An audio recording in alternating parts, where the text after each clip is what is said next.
আমাদের 12ই মার্চের বন্দে ভারত এক্সপেরিয়েন্স কেমন ছিল সেটাই বলার। দেখছে বন্দে ভারত ট্রেন অলরেডি পুরীতে ঢুকে গেছে। এই হলো লেগ পেস, যেখানে খুব ভালোভাবেই পা রাখা যাচ্ছে। একটু আমি পাটা রেখে দেখিয়ে দিচ্ছিলাম যে, আর এই হলো হচ্ছে কি খাবার, মানে খাবার দাবার রাখার জন্য খুবই ভালো একটা জায়গা। আর এখানে তুমি পেপার টেপার রাখতে পারো, এই জলের বোতল রাখার জন্য। আর চার্জিং পয়েন্ট নিচে আছে।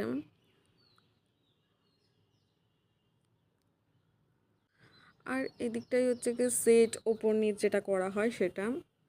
আর খুব ভালোই ব্যবস্থা, যেটা হলো ভালোভাবে তুমি জিনিসপত্র রাখতে পারবে।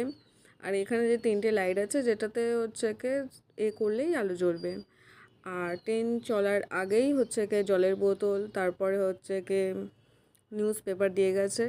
আর ট্রেন টাইমে একদম ঠিক টাইমে ছেড়েছে, 1:50-এই ট্রেন টাইম ছেড়েছে। আমাদের লাঞ্চ ছিল, তাই কিছুক্ষণ বেশ 5 মিনিটের পরেই আমাদের লাঞ্চ দিয়ে একটা ভেজ ছিল, একটা নন ভেজ ছিল। তো ভেজে ছিল হচ্ছে কি ভাত, ডাল, একটা মিক্সড সবজি, 2টো রুটি, রুটি বা পরোটা যাও কিছু বলা যেতে পারে। একটু নুন দিয়ে দিয়েছিল, চামচ দিয়েছিল, পনির দিয়েছিল, আর টক দই, টিস্যু তো আছেই, আর একটা মিক্সড আচারের কিছু একটা দিয়েছিল। সেমই হচ্ছে কি নন ভেজেরও, শুধু ওখানে পনির বদলে মাংসও আছে।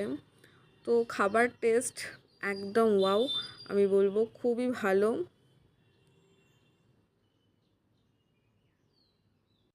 এটাই হলো ভেজ। খাওয়া দাওয়া শেষ হতে না হতে একটা আইসক্রিম দিয়ে গেছে, আইসক্রিমটা জাস্ট ওয়াও ছিল। 4:45 নাগাদ হচ্ছে কি আমাদের হচ্ছে কি একটা দিয়ে গেছে স্ন্যাক্স আইটেম, যেখানে জুস ছিল, আপেলের জুস ছিল, একটা চিড়ে ভাজা ছিল, কচুরি ছিল, একটা মশলা টি দিয়ে গেছিলো, প্যাকেট দিয়ে গেছিলো, সস ছিল, একটা পপকর্ন ছিল। আমি মশলা টিটা জাস্ট দেখাচ্ছি, মশলা চাটা আমি দেখাচ্ছি। আর অবশ্যই একটা হার্বাল স্যানিটাইজার দিয়েছিল, যেটাকে আমাদের হাতটাকে স্যানিটাইজ করার জন্য দিয়েছিল। আর হচ্ছে কি কচুরিটাও দিয়েছিল, বাট সব কিছুই খুব সুন্দর খেতে, আমি বলে দিচ্ছি এক কথায়। কিন্তু আমার একদমই ভালো লাগেনি, যেটা হলো মশলা চা। একদমই বেকার খেতে, বেকার, জাস্ট বেকার। এইগুলো শেষ হবার কিছুক্ষণ পরেই হচ্ছে কি গরম জল এনে দিয়ে গেছিলো এই মশলা চাটা। একদম বেকার, যেটা আমি কোনো রকম ভিডিও করিনি। তো যাই হোক, একদম বেকার চা ছিল, এক কথায় বেকার। আমরা আবার পরে কফি কিনে খেয়েছি।